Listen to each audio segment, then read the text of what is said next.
Hi friends, it's Annie Grace, author of This Naked Mind, and I'm excited for today's videos because I brought a prop.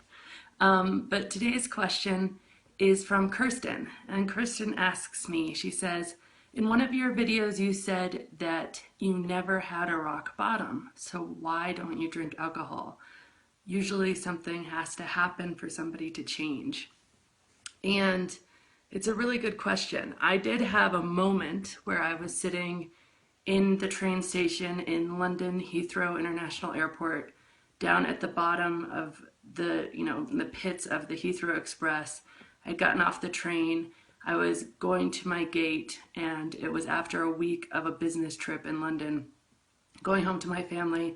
We had stayed out probably till 3 in the morning the night before, and some football game was on in Australia, and the timing made it so that we were out all night. And then I maybe slept for 40 minutes before I got up, had a mimosa at the restaurant hotel, and then was on the train on my way to the first class lounge where I planned to have a few more mimosas before getting onto the plane and then being fed more alcohol on my way home.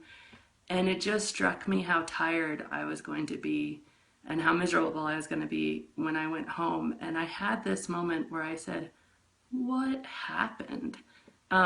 Because I didn't drink all that much in the early part of my life when you imagine everybody to be kind of binging. So I didn't drink a ton in college. At my wedding, I remember specifically having a half a glass of champagne because I wanted to be conscious of every minute. I did not want to feel at all even buzzed, and that was when I was 26 years old. My drinking really snuck up on me, and I think, so here's the reasons I don't drink, and I've kind of categorized them out, but the first one is that it snuck up on me, and that alcohol, I realized over time that it never satisfies, that the tolerance that I was building was never going to stop building. And the pleasure that I was getting from it, as my tolerance built, my pleasure decreased. That trajectory was happening and it wasn't going to stop. So that was a big aha moment for me. I mean, like I said, I drank very little in college. Really, my drinking started at the advertising and marketing agency. It was business dinners. I was in effect told that the same sort of business transactions that happen on the golf course happen at the bar. And if you want to get ahead in your career, you kind of have to be there and be part of it. And I didn't question it, but I do not remember the point in time when drinking on work trips and drinking at business dinners became drinking at home by myself before my husband got home from work. There was never a conscious decision there. That happened to me. And anything that happens without my full conscious awareness is really concerning to me. And when I decided, okay, I wanted to cut back, I found myself thinking that alcohol was far more important in my life than I ever thought it would be. And I did not find it as easy as I wanted to cut back, which was a clear sign to me that I needed to. Because it's only really when you drink less that you realize how much of a grasp that alcohol has on you. You think you can just reverse this trend. You don't realize that it's a physically addicting substance. And so over the years, you drink more, and alcohol, it demands alcohol. That's one of the primary characteristics of addictive substances is they create a need, they create a thirst from themselves. When you don't satisfy this thirst, it throws a fit, And living a life of counting drinks and trying to moderate, moderation's kind of like a brat. It takes a lot of effort and a lot of thought process to say this drink, that drink. It's somewhat like being on a diet. You're really conscious of every drink. I'd much rather just be conscious of making a full decision not to drink. But that's just me. I think moderation, to each their own, obviously. But another big reason that I started drinking was my health. And I think that, hi Lee, I think that, aside from quitting smoking cigarettes, quitting drinking is the #1 healthiest thing you can do for yourself. I mean, it's been linked to all sorts of cancers. It is, this hidden thing that we don't talk about it, but it's so incredibly unhealthy. And I grew up in this uber health conscious household. I mean, my parents were hippies. We grew up on the back of this mountain, no running water, no electricity, completely organic. We grew our own food. We hunted our own venison. I mean, it was like my mom wouldn't even eat meat until we could go and kill a deer on the land because she didn't trust the meat in the stores. There could be chemicals in it. I mean, the amount of consciousness that went into what my brothers and I were fed when we were young and how we were taught to look at what goes into our bodies was, you know, almost on the extreme to where I think I rebelled against it. But health was a big thing. And, you know, I'm a big logical person. And if you take away all the studies and everything else and you just say, okay, feeling like shit the day after ingesting something, that is a sign that it is bad for you. Nobody can dispute that. There is no argument. Throwing up because you ingest something means that that something is not agreeing with you. And throwing up is beautiful because it saves your life. It saves your life. You throw up because you will die if you continue to go on with that alcohol inside of you. So anyway, health was a big reason. You know, now a reason I give that I wouldn't have given at the time is I have so much more fun without drinking. I mean, the big aha moment for me was when I realized that I started to feel better when I ordered a glass of wine or when I pulled a bottle of beer out of the fridge. You know, it was well before I took my first sip. And like Seth Godin, he does so much good work on placebo that I highly recommend. And you know, this is a placebo. The idea, the belief that this is enhancing my evening, that this is making me feel better, that this is relaxing me is the powerful part. And then, you know, I did some self-experimentation and that's just true. And so since I believed that alcohol was key to my enjoyment of life, I was miserable when I didn't drink it. And that confirmed my belief. But both of those things were completely false because tons of really cool things start to happen when you stop drinking. I started to make more conscious decisions in every part of my life. So lots of things that I'd been sweeping under the rug, I stopped sweeping them under the rug. I learned how to address my stressors instead of numbing them. By doing so, I had far fewer stressors in my life.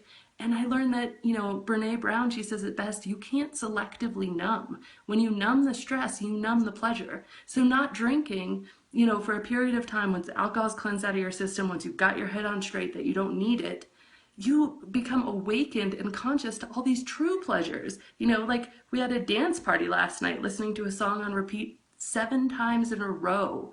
The song was Stressed Out by 21 Pilots, if you're curious, with my kids. And like, that was so much fun. And that was just this sober family hilarity. But you numb yourself to true pleasures by drinking over time. So being fully present in my life, the good and the bad, the hard, the ugly, everything, it's made me learn a lot about who I am. And then, of course, cosmetic benefits. I guess I should put up pictures of me in my drinking days. I don't know that, you know, but Vogue said it best just the other day. It says, if you want to get older, go ahead and drink, you know, and because how bad it is for your skin. But I just feel better now. And again, this is not a reason that I thought I would have told you when I quit, but it's a reason that now, a few years in, I can say, every single day I feel better. I don't have regrets. I don't wake up wondering what I did last night. I don't have all sorts of decisions to make. I don't think about drinking. Now, that seems funny because I've written a book about it and I do these Facebook videos. So yes, I do think about it in terms of research, in terms of helping other people find freedom. I do think about it. In terms of me putting it in my body, it doesn't cross my mind. It crossed my mind as much as, say, you know, going to the garage and breaking out a pint of motor oil would cross my mind. Like, I am truly completely free of it. And so that's just awesome. Like, I lost lots of weight because there was empty calories. My skin, which has always been a problem for me, is looking so much better. So every single day I feel better. And then the last reason I'll give, and it's a really embarrassing reason, but you may have heard, but about 4 months after I quit drinking, I did a self-experiment. I locked myself in a room. I said, I'm going to answer this for myself. Is drinking really, you know, doing all this great things, is it making me happy? Is it making me have fun?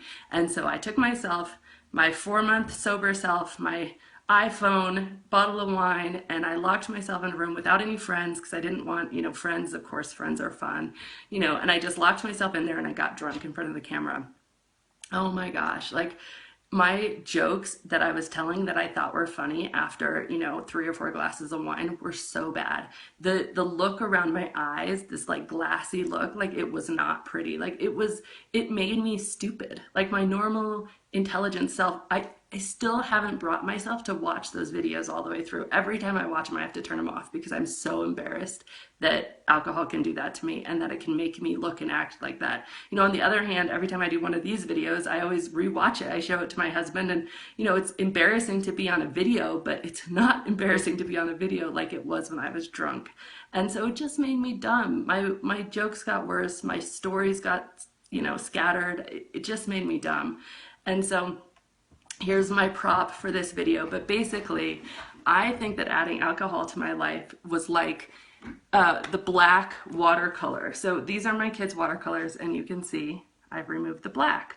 Why have I removed the black? Because the black was everywhere. This is my younger kids, and this is my older kids. And again, I've removed the black color. And the reason that I did that is because it's inevitable. If you give kids watercolors with the black in them, and I learned this early on, you get black pictures. It colors everything else in that picture. You know, it's stronger than the other colors. It dumbs everything down. They just start using it completely without regard for anything else. And I wanted pictures from my kids that I could put up on my wall that had colors in them, that I didn't want the same, you know? And I think alcohol, when you induce alcohol into any situation, it makes it the same. Your brain gets numbed down the same, your feelings are the same, and yeah, it's predictable, and yeah, there's safety and predictability, but it makes it the same. Like for me, the decision to stop drinking alcohol was like the decision to take the black out of my kids' watercolors so that I got these beautiful, colorful, real, vivid paintings that weren't the same, that weren't homogenous, that really reflected what, you know, beauty was inside my kids. So anyway, that's my prop. That's my answer. Have a great day.